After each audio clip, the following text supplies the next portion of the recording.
परम श्रद्धे पूज्य गुरुदेव के चरणों में कोटि वंदना। उपस्थित भव्य आत्माओं, आश्रव और संवर के कर्म के आने और कर्म के बंध के पीछे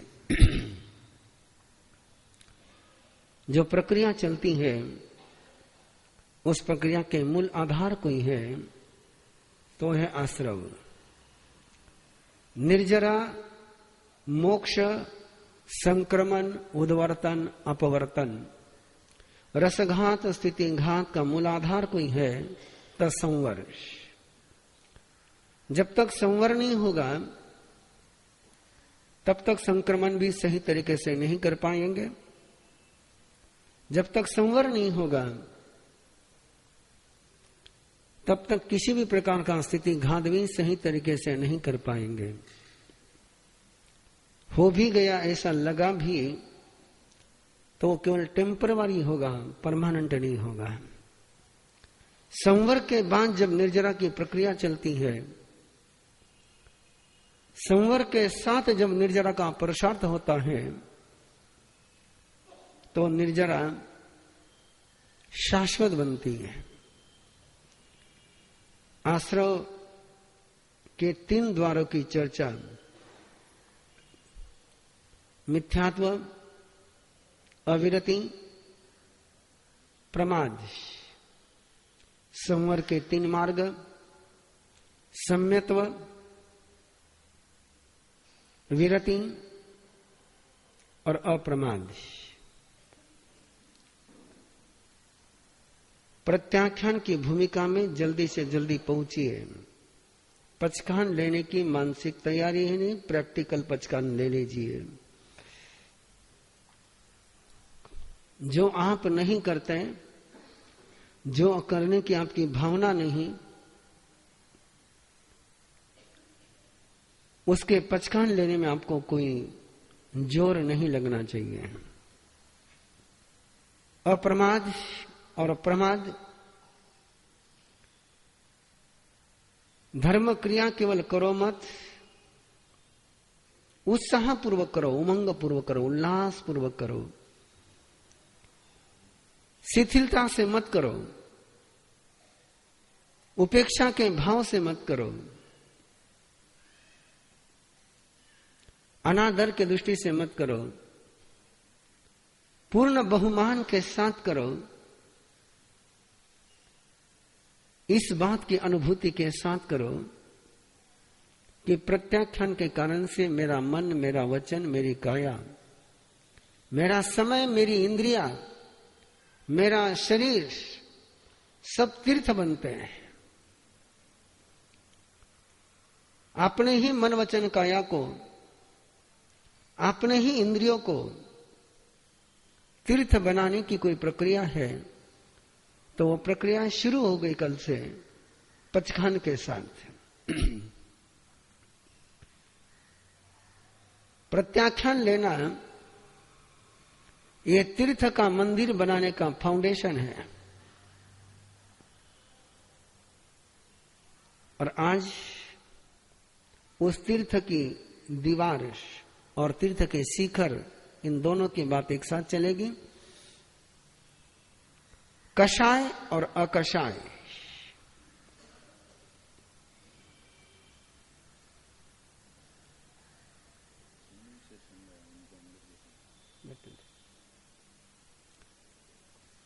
कषाय और अकषाय। जब आदमी प्रमाद से मुक्त हो जाता है और अप्रमाद में पहुंचता है तो अप्रमाद में 2 संभावनाएं बनती है। पहली संभावना बनती है कि उल्लास और संयम के साथ वो उत्थान करता चला जाए, और दूसरी संभावना बनती है वो उत्तेजना में काम करता चला जाए। उत्तेजना, उद्वेग,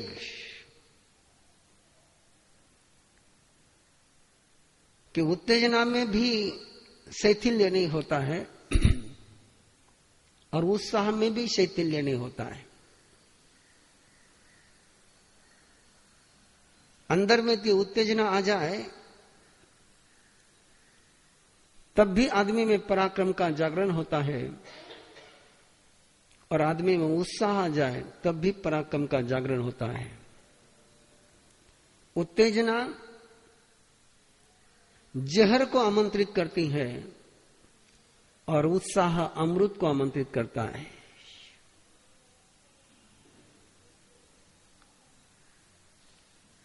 उत्तेजना से स्वयं को सुरक्षित करने के लिए जैसे जैसे आगे बढ़ते हैं, जैसे जैसे आगे बढ़ते हैं, वैसे वैसे उत्तेजना के निमित्त बढ़ते ही चले जाते हैं। जैसे जैसे आप सावधान बनते हैं, सजग बनते हैं, जैसे जैसे समझ आती जाती है, वैसे वैसे गुस्सा करने के प्रसंग बढ़ते ही जाते हैं। छोटे बच्चे में गुस्सा नहीं होता, उसका एक कारण एक भी है कि उसको समझ नहीं होती है, और समझ न होने के कारण से वो गुस्सा नहीं कर पाता है। जैसे जैसे समझ बढ़ती जाती है, वैसे वैसे गुस्सा, अहंकार, माया, लोभ, इनकी संभावनाएं भी प्रबल बनती है। अनाड़ी व्यक्ति चीटिंग करने में मास्टर नहीं हो सकता है। एजुकेटेड व्यक्ति चीटिंग करने में पूरा मास्टर हो जाएगा। इसलिए बड़ी विचित्र बात आपको लगेगी, इंद्रभूति को केवल ज्ञान होने के लिए समय लगा। इंद्रभूति को केवल ज्ञान होने के लिए भगवान महावीर का निर्वाण होने तक इंतजार करना पड़ा। भगवान महावीर के शासन में सबसे कम समय में किसी को केवल ज्ञान हुआ तो वो अर्जुन माली है। भगवान महावीर के समय में सबसे कम समय में कोई सिद्ध बना तो वो अर्जुन माली है। भगवान महावीर के शासन में सबसे ज्यादा चिकने कर्म किसी के थे तो अर्जुन माली के थे, और इतने चिकने कर्म होने के बावजूद सबसे कम समय में उसको केवल ज्ञान और सिद्धत्व प्राप्त हुआ। उसके पीछे एक अनजाने में एक कारण था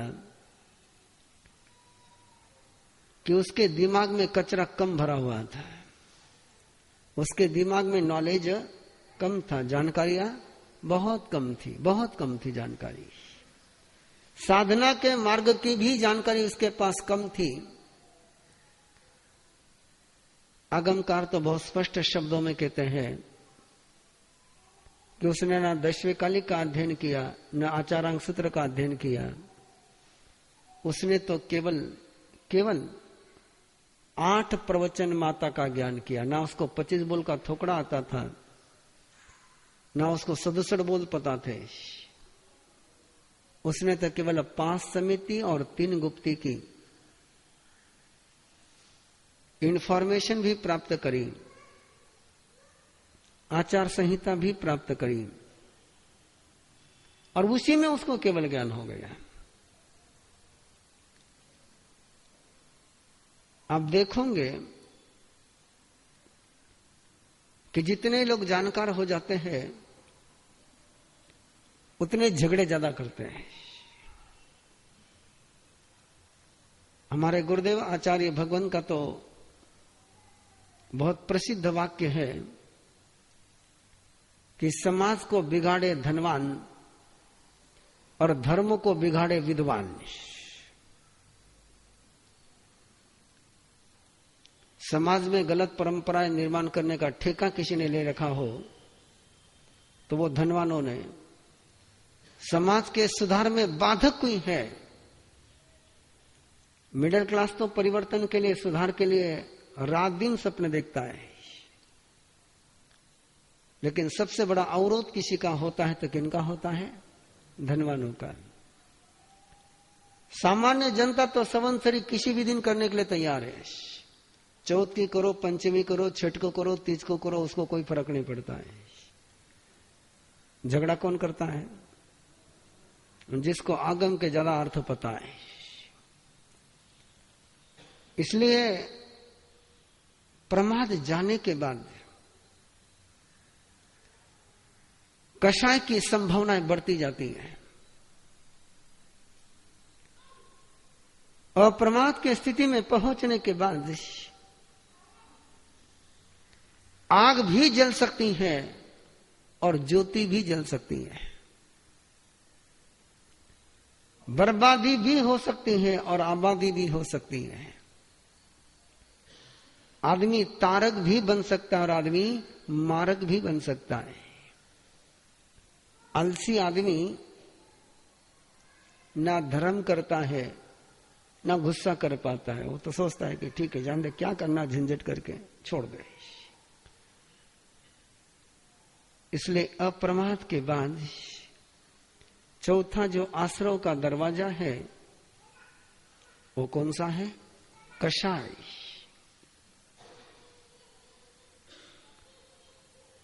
ट्रेडिशनल कषाय का अर्थ आपको पता है, क्रोध, मान, माया, लोभ। प्रैक्टिकल कषाय का अर्थ थोड़ा सा अच्छी तरह से समझ लेना और अकषाय की स्थिति में पहुंचने का प्रयास करना। कषाय का पहला अर्थ कोई है तो वो ये है कि मैं सुपर हूं, मैं सुपर हूं, दूसरे सारे डुपर है। मैं सर्वश्रेष्ठ हूं, बाकी सारे बेअक्कल है। ये सोच, ये विजन जब होता है तब कषाय का जन्म पक्का हो जाता है। यदि मन में एक भाव को आप जन्म दे सको, अपने बुद्धि में, अपने सोच में एक सत्य को स्थापित कर सको कि जैसा मैं हूं वैसे ही सब है।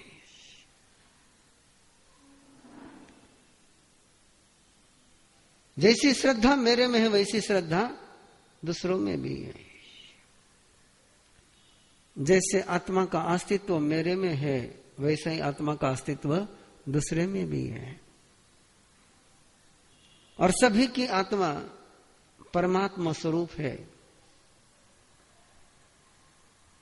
ये भाव यदि निरंतर मन में रहा तो कषाय के जन्मने की संभावनाएं बहुत कम है। और जब ये भाव मन में पनपता है कि नहीं, मैं तो सयाना हूं, बाकी नादान है। यदि आप में से किसी ने कोर्स किया हो स्पीकिंग का कि वक्तृत्व कैसे देना, लेक्चर कैसे देना, तो उसमें पहला वाक्य सिखाया जाता है कि सामने जितने बैठे हैं वो कौन है?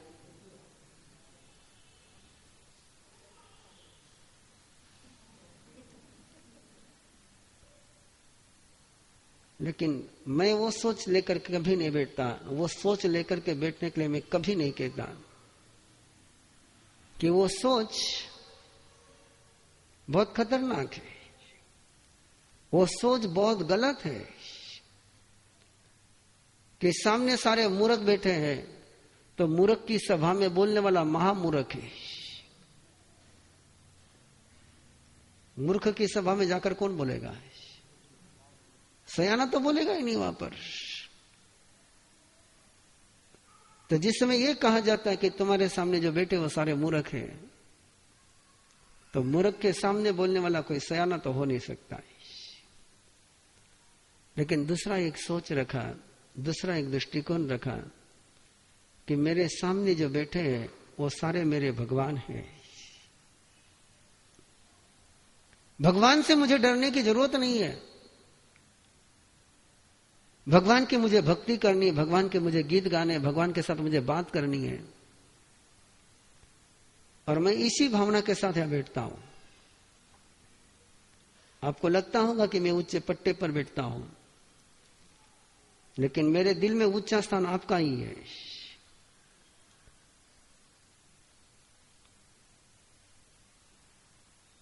संत ज्ञानेश्वर तो अपने पूरी ज्ञानेश्वरी की सारी संरचना का श्रेय श्रोता को देते हैं कि ऐसे रसिक श्रोता मिले, इसलिए ऐसा रसीला काव्य बना है। तो सामने वाले को श्रद्धेय के रूप में आपने देखा, श्रद्धा की नजर से देखा, तो पूरा दृष्टिकोण चेंज हो जाएगा। इसलिए क्रोध मान माया लोभ के मूल में कोई है तो सबसे पहले एक भ्रांति है कि मैं सयाना हूं और दूसरे नादान है। उसी में से अहंकार जन्मता है, उसी में से गुस्सा जन्मता है, उसी में से माया जन्मती है और उसी में से लोभ जन्मता है। निरंतर करुणा के भाव में रहे, प्रसाद के भाव में रहे, तो कषाय के जन्म की संभावना बहुत कम है। इसलिए डायरेक्ट इनडायरेक्ट बिना सीक्रेट को ओपन करे, तो इतनी सारी कर्मा की चर्चा यदि कपल शिविर में करते बैठो, पेरेंटिंग शिविर में करते बैठो, तो उनको कब नींद लग जाएगी पता ही नहीं चलेगा। लेकिन मैं डायरेक्ट वहां उनको कह देता हूं, कपल शिविर का तो वाक्य ही है कि अपने पार्टनर को भगवान समझो और भगवान की नजर से देखो। श्रद्धा की नजर से देखो तो श्रद्धेय नजर आएगा, और संशय की नजर से देखोगे तो पिशाच नजर आएगा। पेरेंटिंग शिविर में भी मैंने वही कहा कि बच्चे के साथ प्रेम मत करो, श्रद्धा से बच्चे को देखो। बच्चा भगवान है, वही सूत्र बनता है जगह जगह।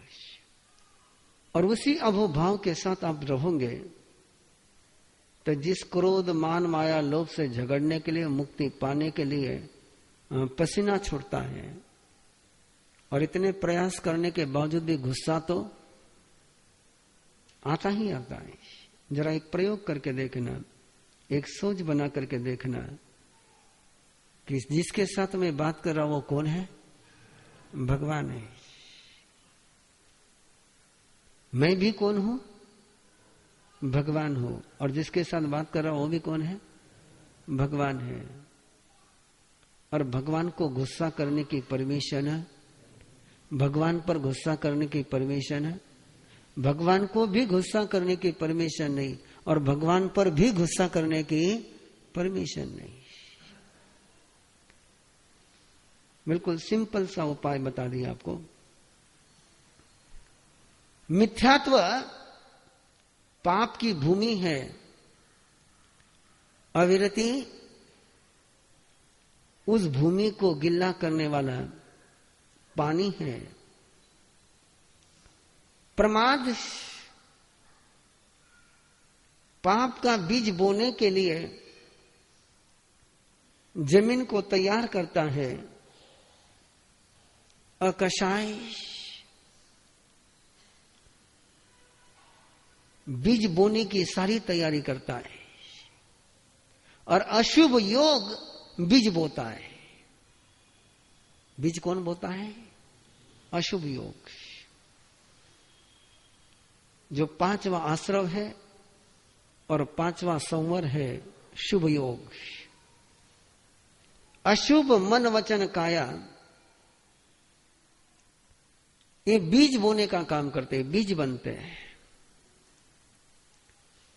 धरती मिथ्यात्व की है, अविरति का पानी है। प्रभात धरती को तैयार करता है, कषाय बीज बोने की तैयारी करता है, और बीज कौन बोता है? अशुभ योग। इसलिए कहते हैं कि मिथ्यात्व में भी पौधा कौन सा लगना है, ये कौन तय करता है? योग तय करता है। अविरति में भी फसल कौन सी आनी है, ये कौन तय करता है? योग तैयार करता है। अविरति में भी, अप्रमाद में, प्रमाद में भी कौन सा पेड़ पनपना है, बबूल का पेड़ पनपना है कि बरगद का पेड़ पनपना है, आम का पेड़ पनपना है कि जहरीला पौधा पनपना है, ये न मिथ्यात्व तय करता है, ये न अविरति तय करती है, न अप्रमाद तय करता है, न कषाय तय करता है। ये कौन तय करता है? ये योग तय करता है। योग मीन्स मन वचन काया के वाइब्रेशन, मन वचन काया की परिणति, ये बीज बोने का काम करता है। न धरती पौधे का कैरेक्टर बनाती है, न पानी से पौधे का कैरेक्टर बनता है, न पूर्व तैयारी से पौधे का कैरेक्टर बनता है। पौधा कौन सा आएगा, ये कौन तय करता है? बीज। और बीज क्या है? योग। इसलिए तो मिथ्यात्वी भी पुण्यशाली होते हैं। ध्यान से सुनना, थोड़ी देर लिखना बंद करके सुनना। मिथ्यात्वी भी पुण्यशाली होते हैं और सम्यत्वी भी पापी होते हैं। वाक्य को वापस दोहरा रहा हूं। योग की माया के कारण से ही, किसकी माया के कारण से? योग की माया के कारण से ही, योग की शक्ति के कारण से ही, मन वचन काया के शक्ति के कारण से ही मिथ्यात्वी भी पुण्यशाली होते हैं और सम्यत्वी भी पापी होते हैं। कई बार मिथ्यात्वी के जीवन में भी अमराई नजर आती है और सम्यत्वी के जीवन में भी बबूल ही बबूल नजर आता है। कई बार मिथ्यात्वी के जीवन में सुख ही सुख नजर आता है और सम्यत्वी के जीवन में दुख ही दुख नजर आता है। सुख का कारण क्या है? पुण्य। और दुख का कारण क्या है? पाप। इसलिए भूल करके भी मत कहना, जैन दर्शन नहीं कहता है कि मिथ्यात्वी दुखी ही रहेगा। मिथ्यात्वी देवता भी बन सकता है, मिथ्यात्वी देवता भी बन सकता है। देवगति में भी मिथ्यात्वी ही जा सकता है। किसके बल पर? योग के बल पर। मन वचन काया को जिसने शुभ बना लिया, गुण बना लिया, अच्छा बना लिया, क्रिया सुंदर करी, भाषा सुंदर बोली, चिंतन सुंदर किया, तो मिथ्यात्वी के भी पुण्य का बंध होता है। और चिंतन अशुभ किया, भाषा कर्कश बोली, कठोर बोली, मर्मकारी बोली, भेदकारी बोली, पीड़ा करी भाषा बोली, तो सम्यत्वी के भी पाप का बंध होगा। बीज बोने का काम कौन करता है? योग।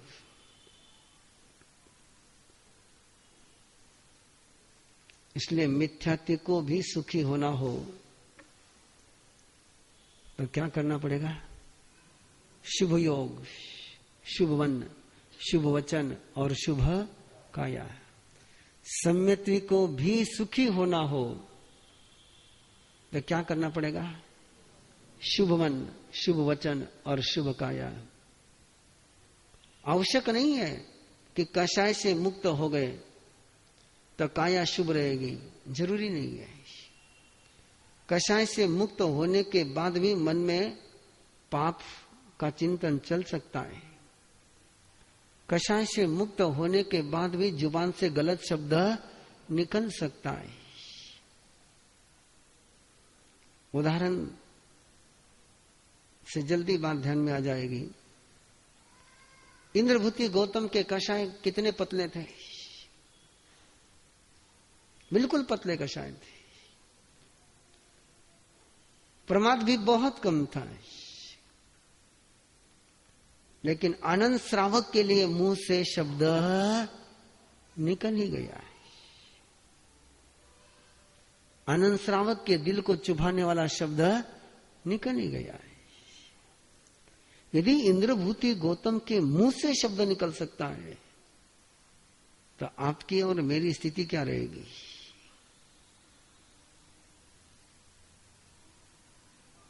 इंद्रभूति गौतम के मुंह से, उनकी कोई भावना नहीं थी आनंद श्रावक को दुखी करने की। उनके कोई सोच नहीं था कि आनंद श्रावक का मैं अपमान करूं। कोई आघात पहुंचाने की भावना भी नहीं थी, लेकिन शब्द का प्रयोग हो ही गया, हो ही गया। और उस शब्द प्रयोग के कारण से वापस क्षमापना के लिए आना ही पड़ा है।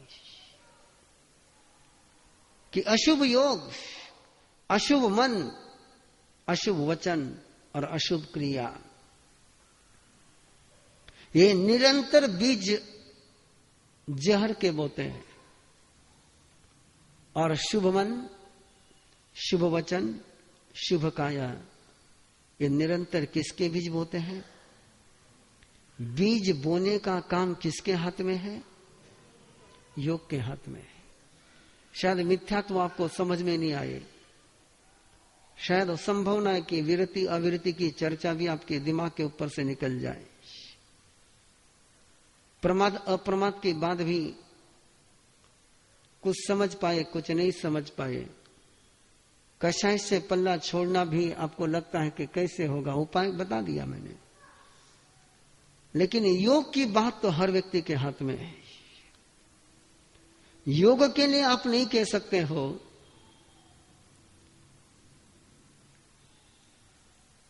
बुरा वचन बोलना कि अच्छा वचन बोलना, ये किसके हाथ में है? हाथ ऐसा रखना कि ऐसा रखना, ये किसके हाथ में है? ये तो दूसरे के हाथ में नहीं। वस्तु रखने की वस्तु फेंकनी, ये किसके हाथ में है? ये तो कर्म के हाथ में नहीं, ये तो नियति के हाथ में नहीं, ये तो प्रारब्ध के हाथ में नहीं। आहार कौन सा करना, भूख लगनी कि नहीं लगनी आपके हाथ में नहीं, लेकिन आहार का चुनाव करना तो आपके हाथ में है कि नहीं है। कब खाना, कैसे खाना, ये आपके हाथ में है कि नहीं है।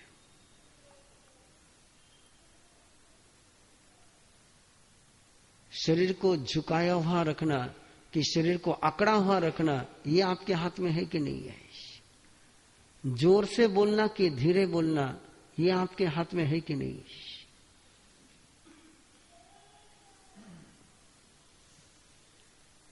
यदि अपने मन वचन काया के माध्यम से, आचार उच्चार और विचार के माध्यम से अपने जीवन के धरती पर अशुभ के बीज नहीं बोए, पाप के बीज नहीं बोए, तो पाप के धरती पर भी पाप का पौधा नहीं पनप सकता है। धरती पाप की होगी तो भी पौधा तो वही आएगा जो बीज बोया जाएगा। बीज कौन सा बोना, ये जिसके द्वारा तय होता है उसको योग कहते हैं। और अशुभ योग के कारण से पाप के बीज बोए जाते हैं और शुभ योग के कारण से पुण्य के बीज बोए जाते हैं। आज की बात तो बिल्कुल सिंपल आ गई ना आपको, आज तो कोई बिल्कुल सहज आ गई बात। तो इसलिए जरा सोचना कि आप भाषा कौन सी बोलते हो। हिंदी बोलते हैं, अंग्रेजी बोलते हैं, कन्नड़ बोलते हैं, मराठी बोलते हैं, वो नहीं पूछ रहा हूं मैं। देव भाषा बोलते हो कि दानव भाषा बोलते हो? भाषा तो दो ही है, एक देव भाषा है और एक दानव भाषा है। एक इंद्रभूति गौतम की भाषा है और एक गोशालक की भाषा है। एक महात्मा गांधी की भाषा, एक गोडसे की भाषा है। आप कौन सी भाषा बोलते हैं?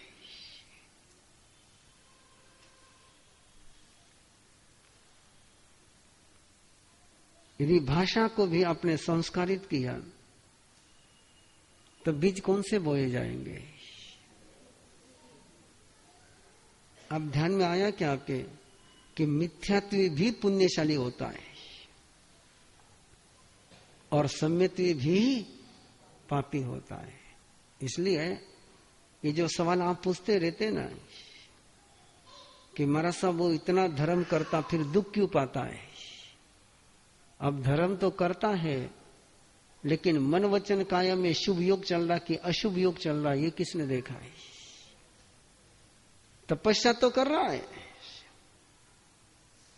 लेकिन योग कौन सा चल रहा है? और यदि उसमें योग उसका अशुभ चल रहा होगा तो पौधा कौन सा पनपेगा?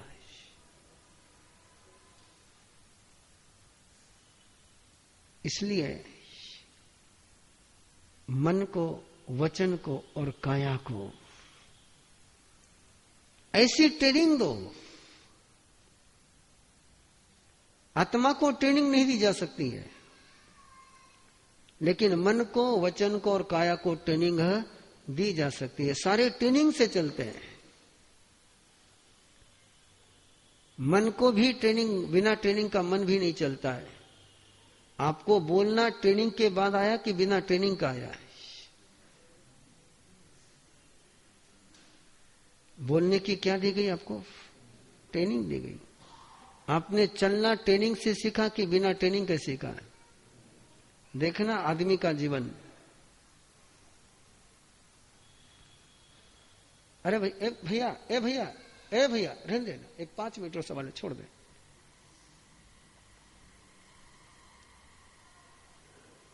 ट्रेनिंग की बात है और ट्रेनिंग दी जा सकती है, ट्रेनिंग ली जा सकती है। न भाषा बिना ट्रेनिंग के आती है, न क्रिया बिना ट्रेनिंग के आती है, न मन बिना ट्रेनिंग का चलता है। जैसी इन तीनों को ट्रेनिंग मिली वैसे ये काम करते हैं। जैसे आपने मन को ट्रेनिंग दी, जानकर के दी, अनजाने में दी। मैं नहीं बोलता हूं लेकिन जो साधु साध्वी बोलते हैं उनकी बात को समझ करके लोग, साधु साध्वी टीवी के खिलाफ बोलते हैं। क्यों बोलते हैं?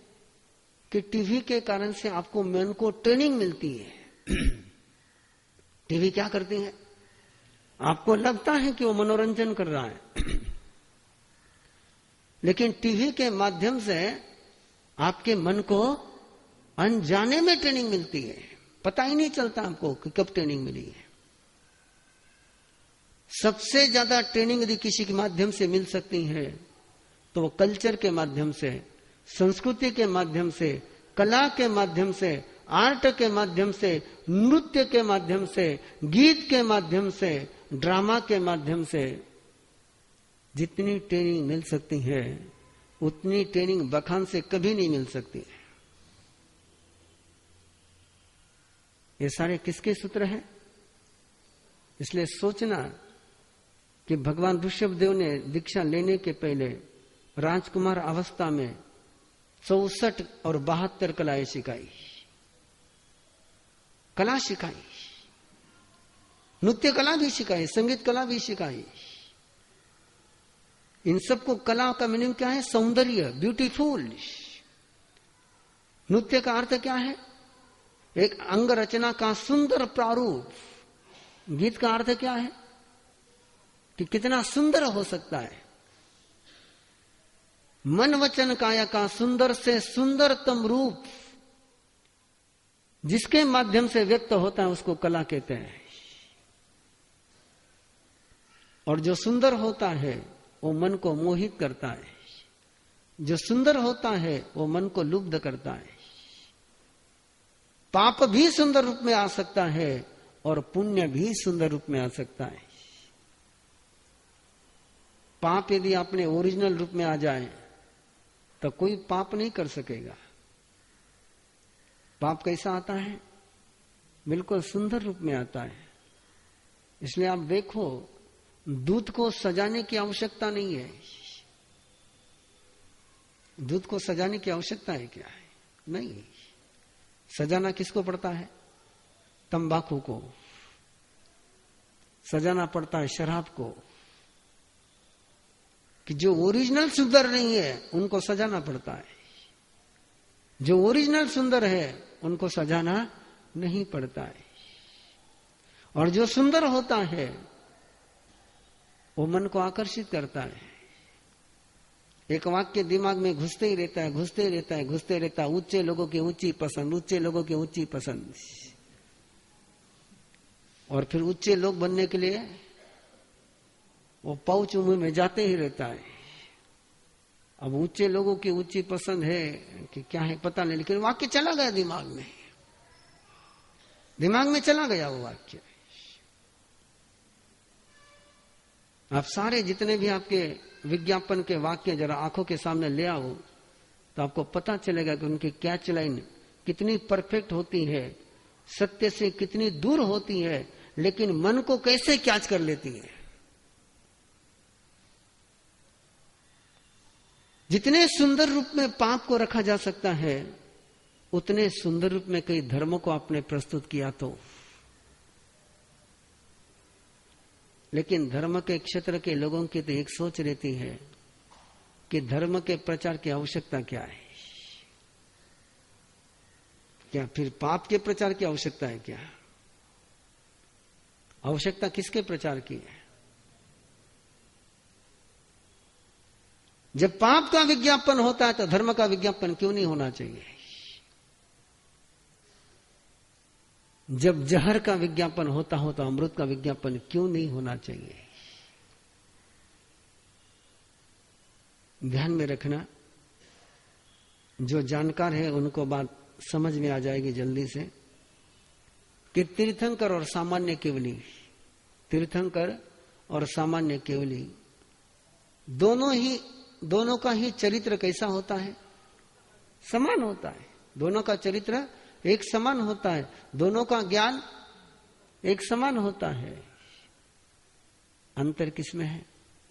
एक का विज्ञापन अच्छा होता है, एक के पास विज्ञापन का कोई सूत्र ही नहीं है। तीर्थंकर धर्म सभा करेंगे तो कैसी करेंगे?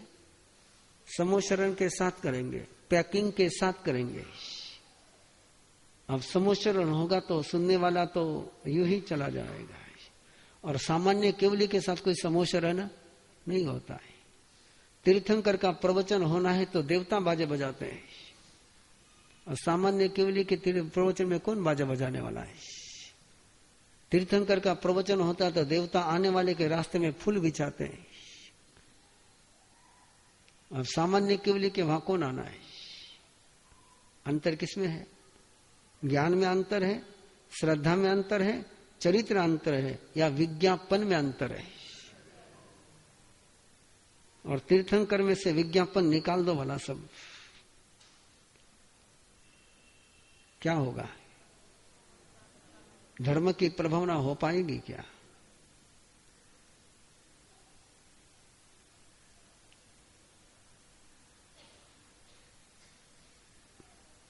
अब ये समझ किसको देनी है हमने?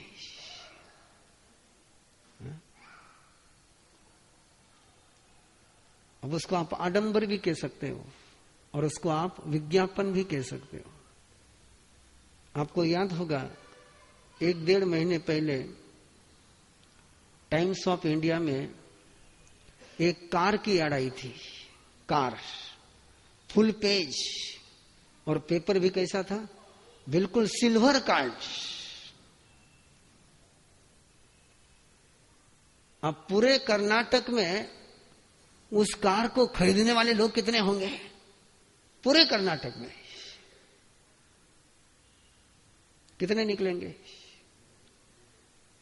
उंगलियों पर गिनने जितने। लेकिन यार कितनी करी उसने? कितना खर्चा किया यार्ड में? अब जिसने कार नहीं खरीदी उसके भी मन में सपना किसका है? उस कार को खरीदने का है। विज्ञापन का सूत्र क्या होता है कि सपने जगाओ, है ना? वो विज्ञापन के सूत्र है, ये प्रचार के सूत्र है, मार्केटिंग के सूत्र है। किसके सूत्र है? मार्केटिंग के सूत्र है। जो बात यहां कही जाती है वही बात हर जगह कही जाती है कि मैंने कोई 32 आगम छोड़ करके 33वां आगम नहीं पढ़ा यहां पर। वही अंतगढ़ सूत्र है और वही आगे उत्तराधीन सूत्र है, लेकिन अंतर कितना है? मैं वो तो मार्केटिंग काम करता हूं, पहले क्या करता हूं? फुल मार्केटिंग, और मार्केटिंग के बाद फिर बाजार में माल उतारता हूं। बिना मार्केटिंग का बाजार में माल उतार लो, और मार्केट तो ऐसा है कि एक बार रिजेक्ट हो गया कि फिर ठप्पा लग गया है। तो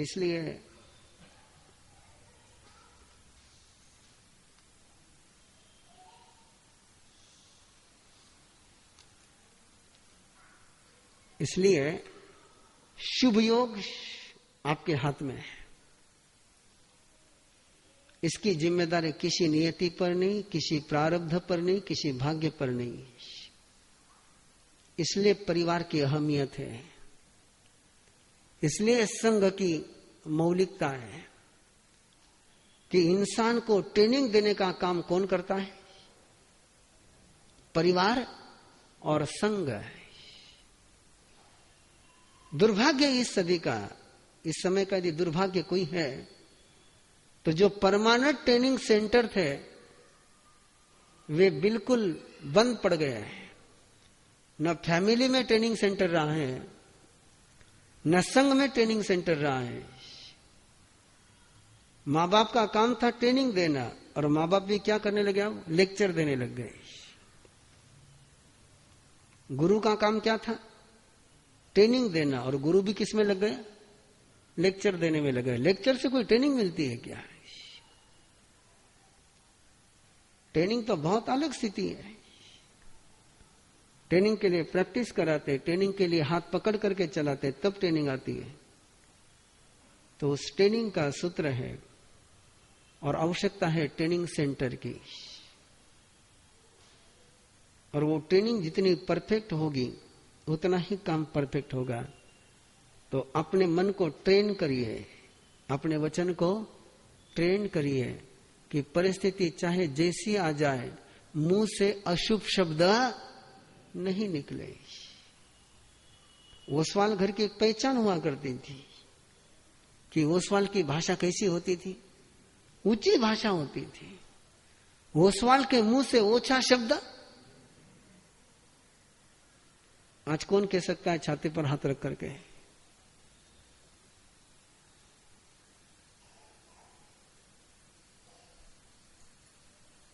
ओसवाल कभी चौराहे पर खाता हुआ नजर आ सकता था? वो खाता भी था तो कैसे? शालीनता के साथ। एक ट्रेनिंग थी उसको, हर बात की ट्रेनिंग थी। अब वो ट्रेनिंग सारी चले गई, और ट्रेनिंग जाने के कारण से सारे प्रॉब्लम क्रिएट हो गए। तो ट्रेनिंग सेंटर की आवश्यकता है। और अगला जो अपना सत्र चलेगा सोमवार से, वो सोमवार से सत्र को अच्छी तरह से समझ लीजिए। इतने दिन चला है सारा लेक्चर, एनालिसिस, समझाने का प्रयास, और 5 दिन में मेरी कोशिश होगी आपको ट्रेनिंग देने की। किसकी कोशिश होगी? ट्रेनिंग देने की, कि कैसे ज्ञानाचार की ट्रेनिंग, कैसे श्रद्धा की ट्रेनिंग, कैसे आचार की ट्रेनिंग, कैसे संबंधों की ट्रेनिंग, वो ट्रेनिंग का सूत्र चलेगा। और इसलिए 2 घंटे का कार्यक्रम रहेगा। कितने घंटे का रहेगा? 2 घंटे का रहेगा। और बिल्कुल पक्का समझ करके चलिए, दरवाजे खुले ही रहेंगे, लेकिन 7 बजे के बाद अंदर कोई नहीं आएगा और बाहर भी कोई आवाज सुनाई नहीं देगा। आवाज वो तो क्या है, फियाज को क्या दूंगा, क्योंकि ट्रेनिंग पूरी होती है, अधूरी नहीं होती है। ट्रेनिंग कैसे होती है? पूरी होती है, अधूरी ट्रेनिंग नहीं होती है। आप अधूरी ट्रेनिंग में जुड़ना चाहोगे तो उसके परिणाम आने वाले नहीं है। और ध्यान में रखना, 7 से 9 का कार्यक्रम देना आपसे भी ज्यादा मेरे लिए मुश्किल है। आपसे भी ज्यादा मेरे लिए मुश्किल है। 7 से 9 का कार्यक्रम देना, इसका मतलब है पारना पूर्सी के बात करना है। हाँ, तुम्हारे लिए तो 1 दिन का सवाल होगा, लेकिन मुझे तो 7 से 9 का प्रोग्राम यहां देना, 9 से 10 पट्टे पर जाना है। इसलिए तुम्हारे मुश्किलों के गीत मेरे पास मत गाना। मैंने मेरे मुश्किल का जिक्र भी तुम्हारे सामने नहीं किया है। तो 7 बजे सारी व्यवस्था के साथ आपने बराबर हाजिर होना है। सोमवार, मंगलवार, बुधवार, गुरुवार, शुक्रवार 5 दिन तक ट्रेनिंग चलेगी। मेडिटेशन की ट्रेनिंग चलेगी और उसको बिल्कुल परफेक्ट सीख लेना, उसकी बिल्कुल प्रैक्टिस कर लेना। जिन्होंने पुरुषाकार पराक्रम की ध्यान साधना में इसके पहले भाग लिया होगा, उनके पास वो कैलेंडर होंगे, ध्यान के पेपर होंगे। जिनके पास है उन्होंने लेकर के आने हैं। जिनके पास नहीं है उन्होंने कर्म प्रभु टीम को कह देना है कि हमारे लिए वो चाहिए। ये उनकी जिम्मेदारी है और आपकी जिम्मेदारी। आपने उनको कहना है, मुझे मत कहना कुछ भी। कहना किनको है? और बिल्कुल रेड सिग्नल के रूप में आपके सामने खड़े हैं। तो आप आराम से उनको कहना। हाँ, बाद में चर्चा करूंगा। वो फालतू माथा पच्ची और बाकी कहीं को नहीं है ना। वो कौन ती थोकड़ा री किताब उठाने तो जान सके और लिए मारो के नहीं टाइम ले। आराम से थोकड़ा री किताब में उत्तर है और हाँ। अब उस चर्चा का उत्तर देने जाऊंगा तो ये सारे इनके माथे के ऊपर से जाएगा। मेरी कोशिश ये रहती है कि जो यहां न्यूनतम जानकारी वाला व्यक्ति जो आया हुआ है वो भी मेरे साथ चल सके, उतनी ही मैं बात करता हूं।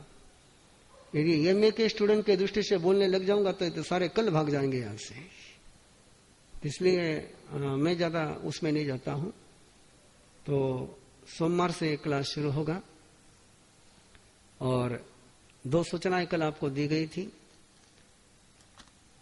इस प्रश्न का जो प्रश्न जिसने पूछा है, तीर्थंकर जिस जगह से निर्वाण हुआ वो जगह आज उजाड़ क्यों है, इसका उत्तर जैन इतिहास के क्लास में जैनिज्म में दिया जा चुका है और उसका उत्तर कोई एक वाक्य में दिया नहीं जा सकता है। वो इतिहास का बहुत काला, बहुत भयंकर, बहुत पीड़ादायक पन्ना है और उस पन्ने को यहां नहीं पढ़ा जा सकता है कि उसका कर्म से साथ संबंध नहीं है। उसका संबंध राजनीति के साथ है, राजकीय व्यवस्थाओं के साथ है और इतिहास के साथ है। और उसका पन्ना मैं जैनिज्म के क्लास में पढ़ चुका हूं। 2-3 सूचनाएं आपके पास थी। जिनको मिथ्यात्व का त्याग करना है, सम्यत्व को स्वीकार करना है, उन्होंने अपने नाम कर्म प्रभु टीम के पास देने हैं। जिन्होंने गुरु बनाए होंगे उनके लिए नहीं, लेकिन जिन्होंने जिंदगी में गुरु मंत्र नहीं लिया होगा उन्होंने गुरु मंत्र ले लेना चाहिए। चाहे आप आचार्य भगवंत का लो, चाहे आपकी परिवार की परंपरा के गुरु का लो।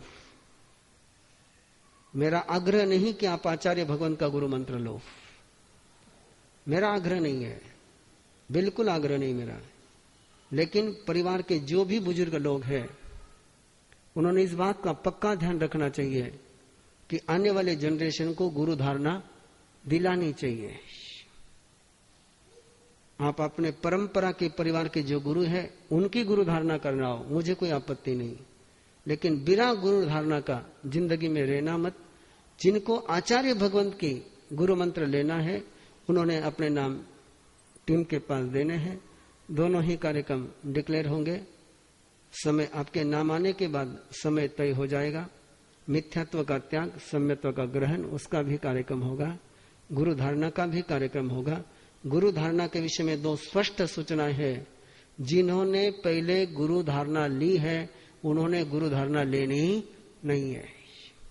वो गुरु जिंदा हो तब भी नहीं, वो गुरु देवलोक में गए तब भी नहीं, उन गुरु के आप दर्शन करते हैं तब भी नहीं, उन गुरु के दर्शन आप नहीं करते तब भी नहीं।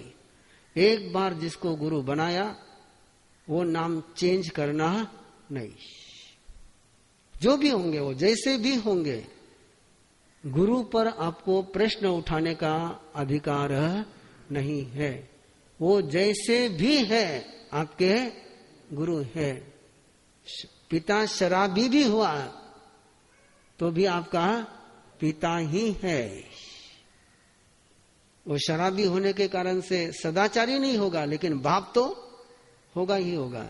इसलिए गुरु के आचार के आधार पर गुरु का निर्णय नहीं करना। एक बार जिसको गुरु बनाया, बना लिया। तो इसलिए जिन्होंने गुरु धारणा ली है उनके लिए नहीं, लेकिन जिन्होंने ली नहीं और जिनके बच्चों ने नहीं ली, वो यदि आचार्य भगवंत की गुरु धारणा लेना चाहते हैं तो नाम वहां दे दे। मिथ्यात्व का भी नाम दे दे।